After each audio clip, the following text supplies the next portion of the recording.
In the ancient land of Egypt, where golden sands stretched endlessly beneath the blazing sun and the mighty Nile River breathed life into the parched earth, the gods walked among mortals and shaped the very fabric of existence.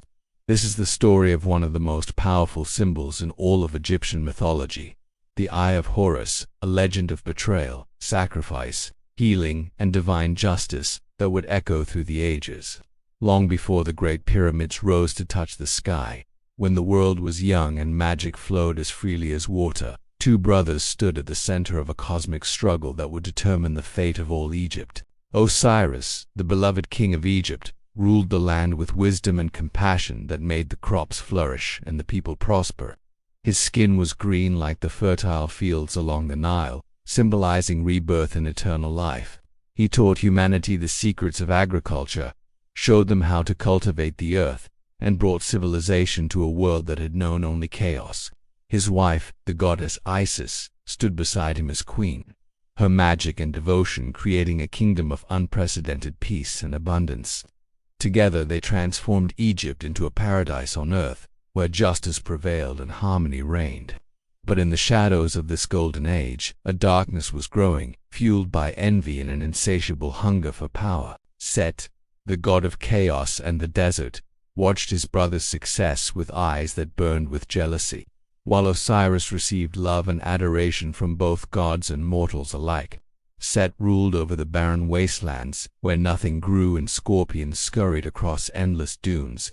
The contrast between their kingdoms mirrored the contrast in their natures. Where Osiris brought order, Set embodied disorder. Where Osiris nurtured life, Set reveled in destruction. This jealousy festered in Set's heart like a poisonous wound, transforming brotherly rivalry into murderous intent. He began to plot in secret, crafting a scheme so cunning and cruel that it would shake the very foundations of the divine realm. Set's treachery came to fruition at a grand feast, where he unveiled an ornate sarcophagus decorated with precious gems and gold, claiming he would gift it to whoever fit inside it perfectly. When Osiris, unsuspecting and trusting, lay down in the beautiful coffin, Set's conspirators slammed the lid shut and sealed it tight. They threw the sarcophagus into the Nile, where the current carried Osiris far away, drowning the rightful king of Egypt. Set seized the throne with brutal force, plunging the land into an age of tyranny and fear. But Isis, through her powerful magic and unwavering determination, searched tirelessly across the world until she found her husband's body and brought him back to life long enough to conceive a son, a child who would one day avenge his father and restore balance to Egypt. This child was Horus, born in secret among the papyrus reeds of the Delta marshlands where Isis hid him from Set's rage. The falcon-headed god grew strong and courageous, raised by his mother with stories of his father's righteousness and his uncle's wickedness. Isis trained him in the ways of combat and magic, preparing him for the destiny that awaited, to reclaim his father's throne and defeat the usurper Set. As Horus matured, his reputation as a warrior spread across the land, and whispers began to circulate among both mortals and gods that the true heir of Osiris had come of age. The time for confrontation was approaching, and all of Egypt held its breath, knowing that a battle between these two mighty gods would reshape the world. When Horus finally challenged Set for the throne of Egypt, the clash between them was legendary, a battle that raged across the heavens and earth with a fury that had never been witnessed before. They fought as men, as beasts, and as forces of nature itself, their combat shaking mountains and splitting the sky with thunder. Set, cunning and vicious, fought with the desperation of one who knows he has no rightful claim, while Horus fought with the pure righteousness of one seeking justice for a murdered father. The battle seemed endless, neither god able to gain a decisive advantage, until Set resorted to the most cowardly and devastating attack imaginable. He tore out Horus's left eye, the eye that contained divine power, and allowed him to see truth itself. The injury was catastrophic, not merely a physical wound but a spiritual violation that diminished Horus's very essence. The eye was shattered into 6 pieces, each fragment containing a portion of the divine power that had made Horus whole. As the pieces scattered across the desert sands, Horus's vision grew dark, and he felt his strength ebbing away. Set believed he had won, that by destroying Horus's eye he had destroyed Horus's claim to the throne forever. But he had underestimated the power of divine love and the determination of those who served the cause of justice. Isis and Thoth, the ibis-headed god of wisdom and magic, would not allow the rightful heir to fall. Thoth, whose knowledge encompassed all the secrets of the universe and whose magic could heal what seemed irreparable, took on the sacred task of restoring Horus's eye, with Isis by his side lending her own formidable magical abilities. Thoth searched the vast Egyptian landscape for each fragment of the shattered eye.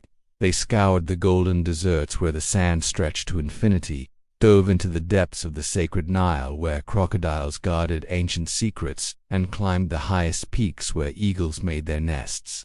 Each piece they found glowed with divine light, pulsing with the power that rightfully belonged to Horus. The search tested their patience and skill, but their dedication never wavered, for they knew the fate of Egypt hung in the balance. Through powerful incantations passed down from the beginning of time and healing magic that channeled the fundamental forces of creation itself, Thoth carefully pieced together the fragments of the eye. Each piece represented something essential, one for the sense of smell, one for sight, one for thought, one for taste, and one for touch.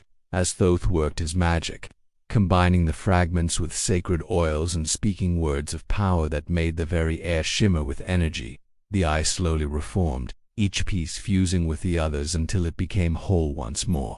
When the restoration was complete, the Eye of Horus blazed with a light more brilliant than the sun itself, radiating divine power that could heal any wound and see through any deception.